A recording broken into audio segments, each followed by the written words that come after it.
was once the deadliest executioner of the Edo period, but after the changing of the eras, he swore never to kill again and vanished without a trace. Unbeknownst to him, a successor, far more unhinged, far more savage, was emerging from the Hellfires, determined to obliterate the new era he had built with his own hands. The story begins in Hyogo, 1878. Under the cover of night, a ruined landscape conceals the approach of an elite squad. Their leader is none other than Saito Hajime, former captain of the Shinsengumi's 3rd Unit and now a government police officer. Their target, a man who should have died long ago.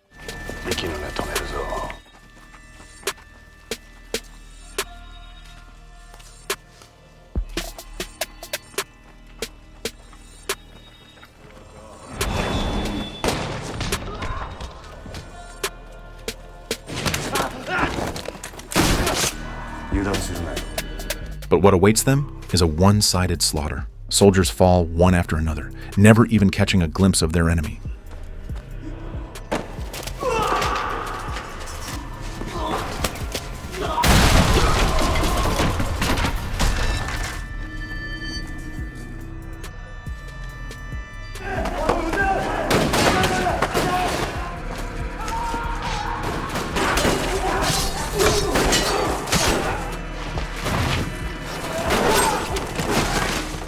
Saito realizes too late.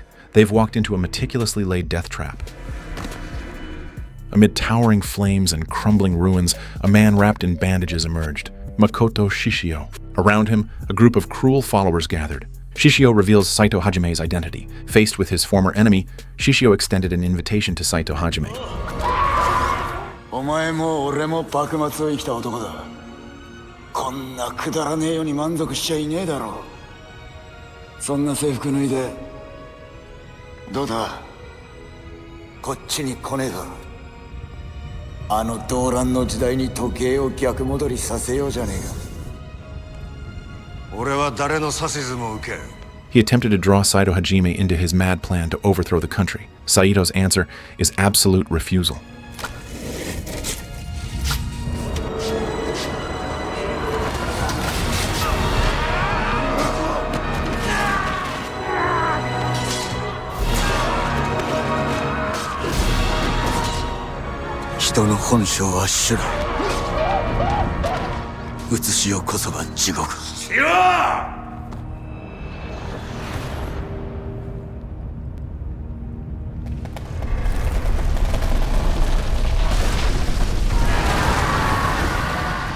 To Shishio, the world is already hell.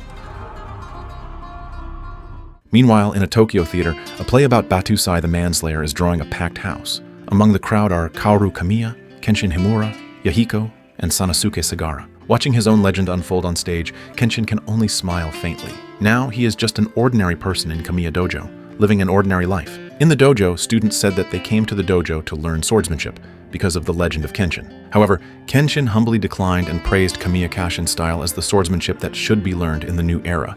The peace doesn't last. The chief of the Metropolitan Police, Kawaji, arrives at the dojo in person. He has a message. Someone wants to meet Kenshin. Sanosuke tried to stop them, but Kawaji directly said that it was Lord Toshimichi Ukubo who proposed the meeting. He was the highest authority in the Meiji government. Sanosuke didn't trust the government and insisted on going with them, so the other party had to agree to his request. At the Ministry of the Interior, Kenshin comes face to face with Okubo himself. The two exchange greetings, leaving Sanosuke stunned. He had no idea Kenshin knew the man. Okubo wastes no time. Okubo revealed a shocking secret. Shishio was the government's second shadow executioner, secretly cultivated after Kenshin's withdrawal. But Shishio's ambition grew too great, and he learned too many of the government's darkest secrets.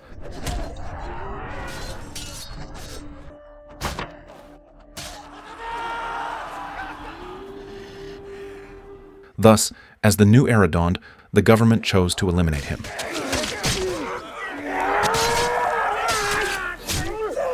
They burned the severely wounded Shishio alive, believing him surely dead.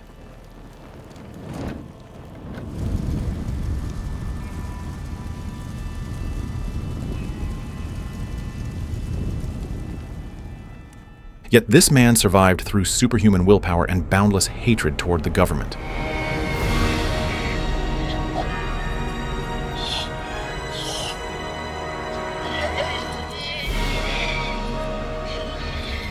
Now, he has gathered a vast army in Kyoto.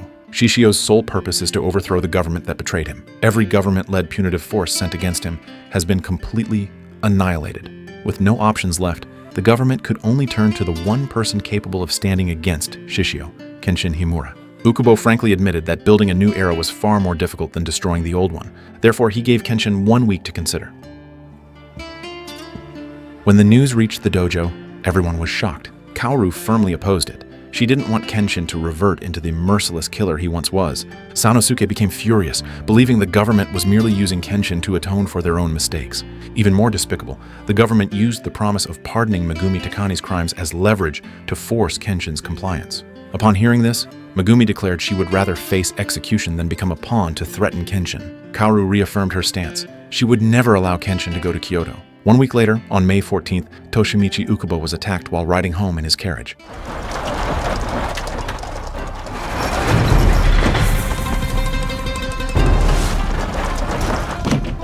Inside the carriage, a smiling youth appeared silently. He was none other than Shishio's trusted subordinate, Sojiro Seta. 日村抜刀斎を死角に差し向けようとはなかなか考えたものだが、所詮は無駄なこと。この国は俺がいただく。行くぞ。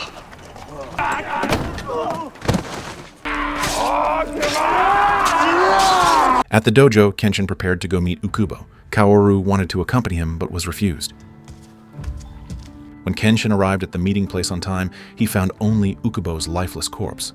At that moment, Sojiro appeared behind him. Sojiro said they just used those people's plan to murder Okubo to complete this assassination. Kenshin understood this was Shishio's warning, that he would use fear to gradually dismantle the government. Kawaji brought Kenshin to the outside of the police station.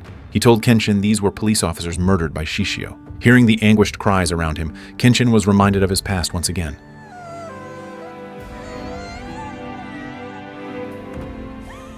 At that moment, Kenshin had already made his decision.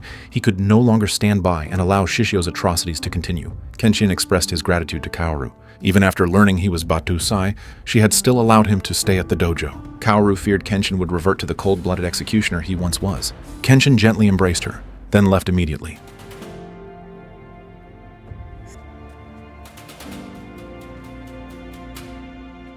When Sanosuke learned Kenshin had left without saying goodbye, he was furious. Just then, a man approached him, asking about the whereabouts of Batusai Himura. Sanosuke claimed he'd never heard of Batusai and immediately attacked, yet Sanosuke was no match for the man. When Megumi came searching for Sanosuke, she was met with a shocking sight.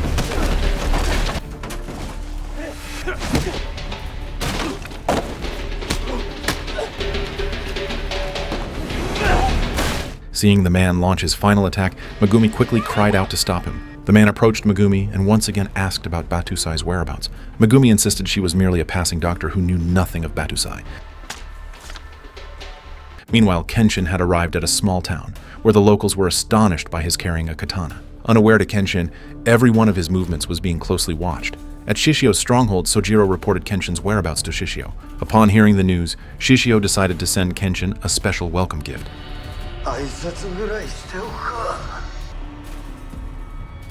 That night, as Kenshin was drawing water by the river, someone quietly appeared. She took Kenshin's katana and noticed the grilled fish beside him. As she hesitated, she realized Kenshin was watching her with a puzzled expression.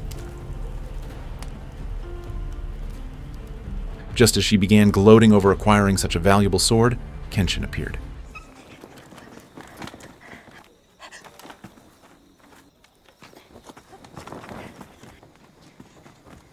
Taking advantage of her momentary relaxation, Kenshin emerged from the shadows and swiftly reclaimed his blade. This woman was skilled in combat, yet utterly clumsy and reckless. Kenshin sensed she meant no harm, so he made no offensive move. He simply continued to defend and evade, solely focused on retrieving his sword. Kenshin told her this sword was useless to anyone but himself, but Misao Makimachi refused to believe him. As the two struggled over the sword, Kenshin suddenly drew his blade. He explained it was a reverse blade sword. Only then did Misao realize it was a sword incapable of killing. Misao admitted she stole it only because she needed money for travel expenses. As she prepared to leave, a blood-stained little boy came running out. He desperately pleaded for their help, begging them to save his older brother. The two followed the boy into the bushes, where they discovered a gravely injured man. He was a police officer who had come to investigate after losing contact with his hometown, only to find the entire village under Shishio's control. After entrusting his younger brother Eiji to Kenshin, he breathed his last. Kenshin and Misao rushed to the village and were horrified by the scene before them. The village was in ruins, and Eiji's parents were hanged high up as a public display. Overcome with grief and rage, Eiji drew his short knife, ready to take revenge, but was stopped by Kenshin. Kenshin shielded Eiji behind him and demanded to know why they had killed these villagers.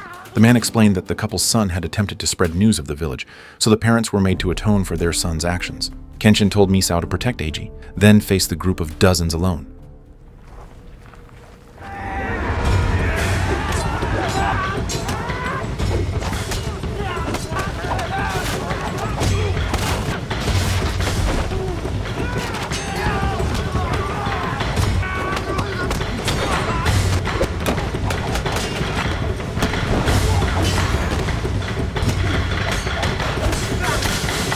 Though vastly outnumbered, they were no match for Kenshin. After Kenshin knocked all these people to the ground, he prepared to free Eiji's parents. At that moment, the villagers began emerging. Yet instead of gratitude, they tried to stop Kenshin, paralyzed by fear of Shishio's retaliation. Seeing the villagers enslaved by terror, Kenshin's anger flared.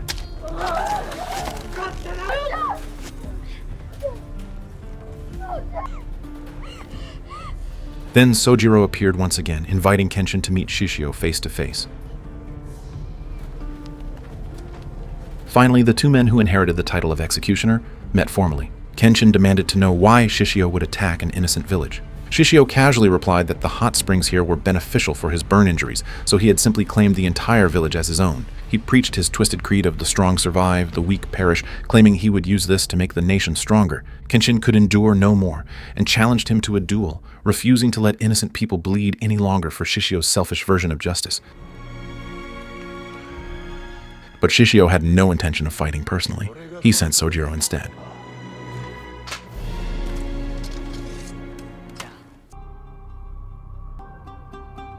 Sojiro's swordsmanship was formidable, and his reflexes were incredibly sharp.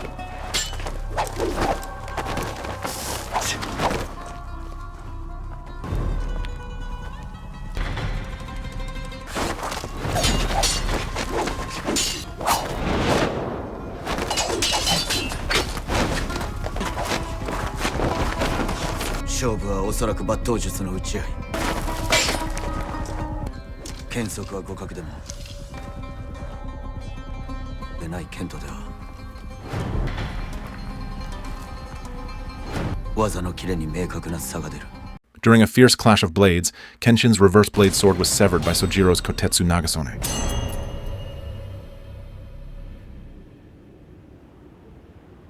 After Sojiro left, Kenshin silently stared at his broken sword. With the shattered blade in hand, Kenshin found himself in an unprecedented predicament. When Kenshin returned to the village, he discovered the villagers had surrounded Shishio's men. They wanted Eiji to kill them. Just then, Kenshin intervened and stopped Eiji in time.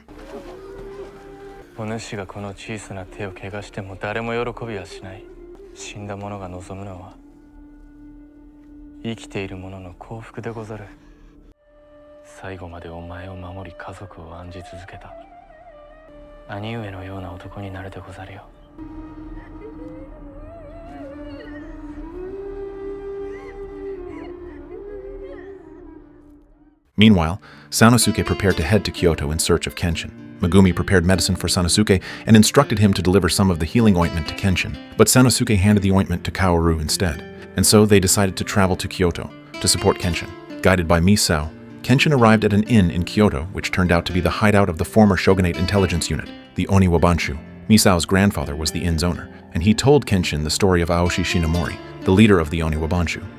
だが、わしらの仲間にはそう簡単には割り切れん人間もおってな。幕末、江戸城を陰で守り抜いた隠密鬼屋播州の頭、篠森青志。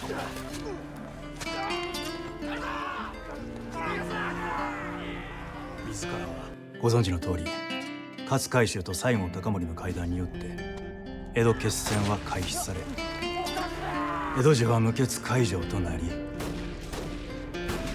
もし無血開城がなかったら貴殿と青志様は戦ってたかもしれまい。幕府側と維新側、最強の男として。 Aoshi, regretting that he had never faced the strongest Batusai in battle, had now fallen into the path of the demon, solely driven by the desire to defeat Kenshin and prove himself the strongest. Kenshin asked the innkeeper to help locate the swordsmith Shaku Arai. He urgently needed to find the creator of his sword to forge a new reverse blade sword. That night, Kenshin met with Saito Hajime, who explained the current situation within the government. Saito Hajime had gathered a group of allies determined to confront Shishio together. Soon, Kenshin learned that Shaku Arai had already passed away, but his son, Seiku Arai, had inherited his craft. However, when Kenshin found Seiku, the latter refused to make swords, having sworn an oath never to forge another blade, believing his father's swords had taken too many lives during turbulent times. At that moment, Cho, one of Shishio's 10 swords, also arrived at Seiku's home. Having heard of a final masterpiece left behind by Shaku Arai, he came to seize it. To force Seiku to hand over the sword, he even kidnapped Seiku's young son. When Kenshin returned to Seiku's house, he learned of the kidnapping. Thus, wielding his broken sword, Kenshin confronted Cho. Determined to protect the hope of the new era, he would not back down.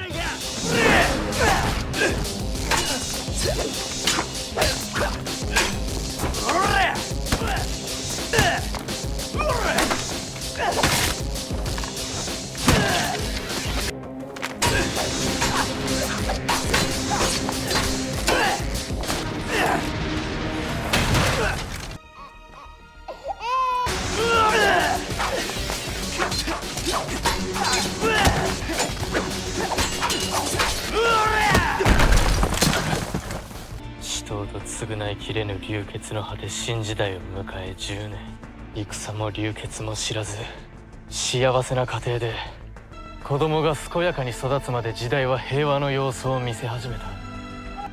貴様にとってどうであろうが、拙者にとってその子はかけがえのない新時代の申し子。拙者の命に変えてでもその子は必ず取り戻す。 Facing Cho's overwhelming assault, the broken blade was no match, and Kenshin was soon covered in wounds.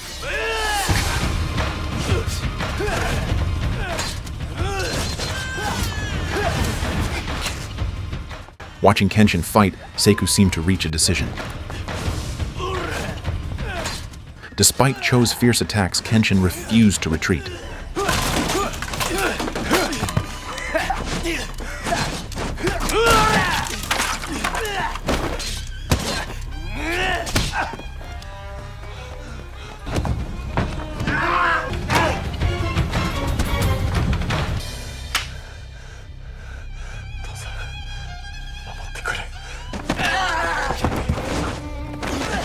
He threw Cho to the ground, giving Kenshin the opportunity to save the baby. However, Cho rushed over, and the two of them tumbled down the stairs. Just then, Kaoru and Sanosuke arrived in time. Seiku threw Kenshin his father's last remaining reverse blade sword, the true backblade.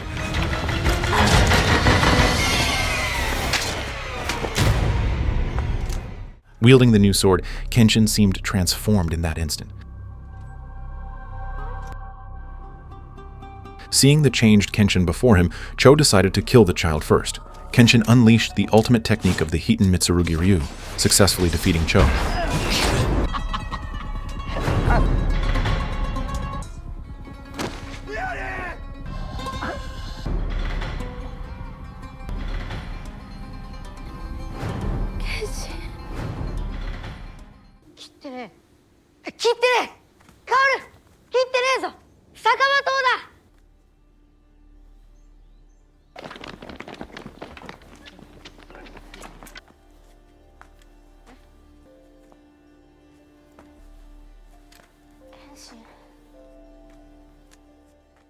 After this battle, Kenshin was reunited with his companions in Kyoto. Yet, a greater crisis was approaching. Saito Hajime learned from the captured Cho that Shishio planned to execute the Kyoto Inferno operation the following night. Kyoto immediately went on high alert. Police, the Oniwabanshu, Kenshin's allies, every available force gathered, preparing to face the impending catastrophe.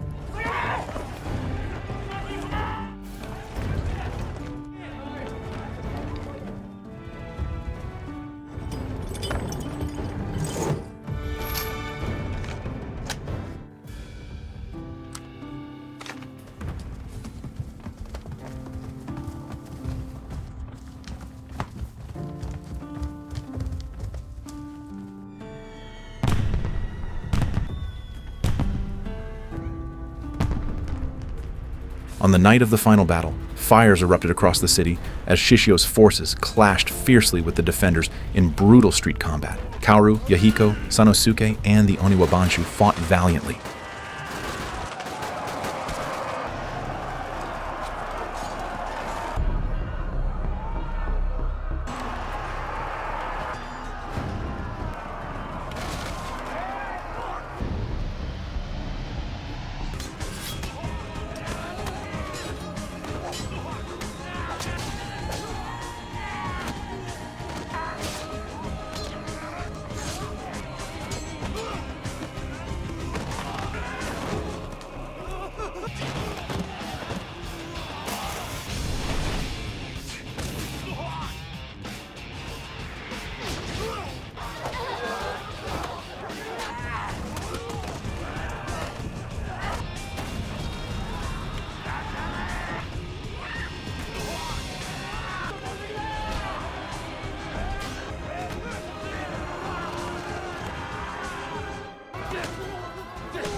To prevent Aoshi from interfering with Kenshin, Okina challenged Aoshi to a duel.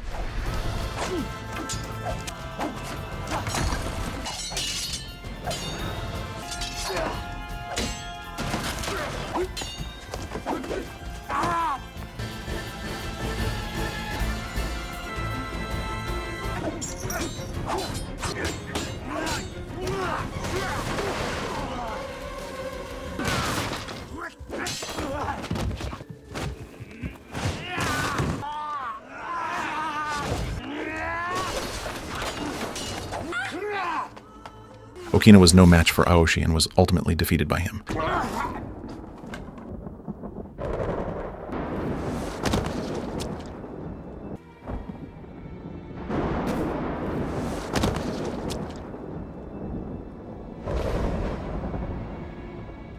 Amid the chaotic battlefield, Saito Hajime and Kenshin sensed something amiss. Not a single member of Shishio and his elite force, the Ten Swords, had appeared. Kenshin suddenly realized the truth. The burning of Kyoto was merely a diversion. Shishio's true objective was to reenact the historical escape of Shogun Yoshinobu from Osaka Bay to Edo. Using a massive ironclad warship, he intended to sail straight up the river to Tokyo. At this moment, Kaoru, who was alone, unfortunately encountered Sojiro. They took her as a hostage to threaten Kenshin. Kenshin seemed to realize something. As he ran into the alley, a horse came charging toward him. At that moment, Kenshin saw Sojiro on horseback, with Kaoru unconscious beside him. Kenshin immediately gave chase, seizing a horse and swiftly galloping toward the docks.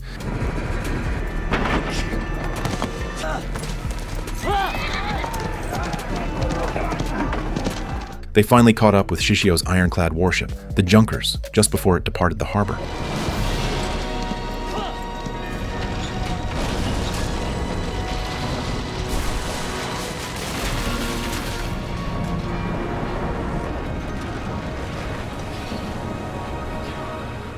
Kenshin boarded the ship where Shishio was already waiting. Shishio had tied Kaoru to the mast, using her life to provoke Kenshin, hoping to awaken the dormant blood of the executioner within him. Kenshin suppressed his fury, refusing to let an innocent person be drawn into their feud.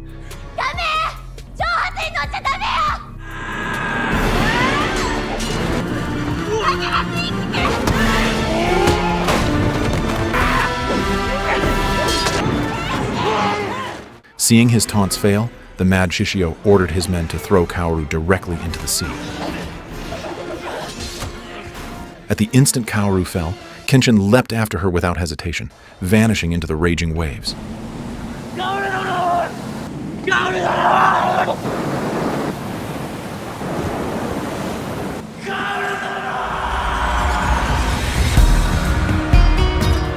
After the storm subsided, a red-haired figure washed ashore, unconscious. A mysterious man slowly approached, picked up the reverse blade sword lying beside him, lifted Kenshin onto his back, and walked into the unknown distance.